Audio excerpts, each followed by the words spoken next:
Okay.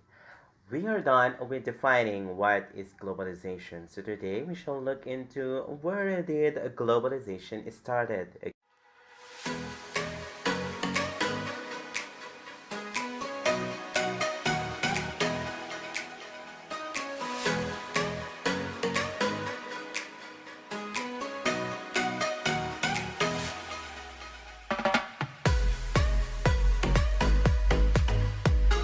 There were five theories to explain where did globalization started. The first one is hardwire, the second one is cycle, the third one are the epochs, number four is events, and the fifth one is the broader or the more recent changes. We shall talk about hardwire. This theory simply states that a globalization is innate. The birth of a human being is the birth of change. Hence, the birth of change is the birth of globalization. Again, globalization is innate. Globalization is a part of the human. The next one is cycle. According to this theory, cycle is a rolling process. Hence, finding the origin of globalization is really hard since it is a rolling process. Why? Because globalization may appear, it may disappear, and it may reappear. So finding its origin is really hard. The fourth one or the third one are the epochs. Epochs are a certain period of time that has brought significant changes. What are examples of these? Number one is the globalization of religion or the spread of religion. Second one is colonization. The third one is war. The fourth one is after war. Colonization. People are trying to go around the world. Then that is the start of globalization. With the war, and after war, there is an involvement of the world. Hence, there is also globalization. According to this theory, globalization has started in the beginning between an epoch and a cycle is that a cycle may appear, disappear, and reappear. However, for epochs, it appear and it just disappear. It may never, it can never. The fifth one or the fourth one is events. Remember that I have told you with the epochs that these are one of the most important periods of time that has brought significant changes to the world. Okay?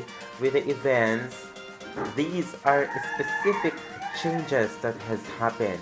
Its difference with epochs is that epochs are very general. With the events, these are specific events. Okay? For example, with colonization of these expeditions one of the most important is the expedition of Columbus because Columbus is discoverer of America. Okay, Columbus is trying to find a route going to the east. However, he has Columbus has discovered America. However, it was named after Amerigo Vespucci. Another important event is the use of internet or the introduction of the internet to the world. The introduction of internet to the world is the start of globalization because this is the time, okay, when people are having an access from one country to the other. So there is now a borderless world between and among these countries. The fifth one is the broader or the more recent changes. One of the more recent changes is the fall of the Soviet Union. Okay, what is the fall of the Soviet Union? I don't know, which is why I just generalize it to the fall of the unions or the fall of the regions, the perishment of regionalization. When there are no regions, there are no regionalization, or there is no regionalization, there is only one world because the world has no division. The imaginary division between and among countries were already erased, making it as one world. Okay? the fall of the unions, the perishment of regionalization. Broader or more recent changes is the rise of corporations. If you will be asked, how many persons are there?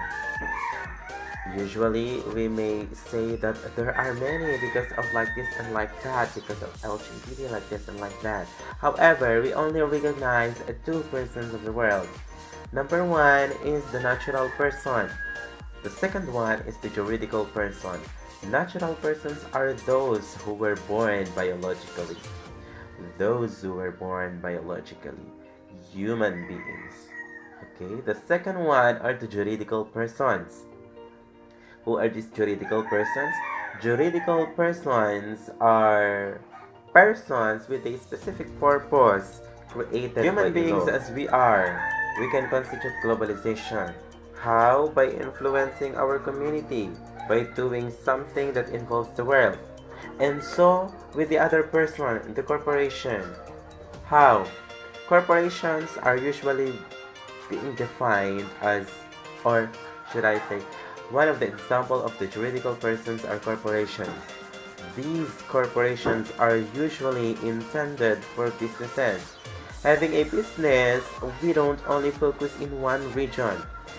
These businesses usually eventually will going to branch out from a country to the other. The spreading or the branching out of these corporations is the start of globalization. The branching out of these corporations are the start or is the start of globalization. Let's have a recap. Okay.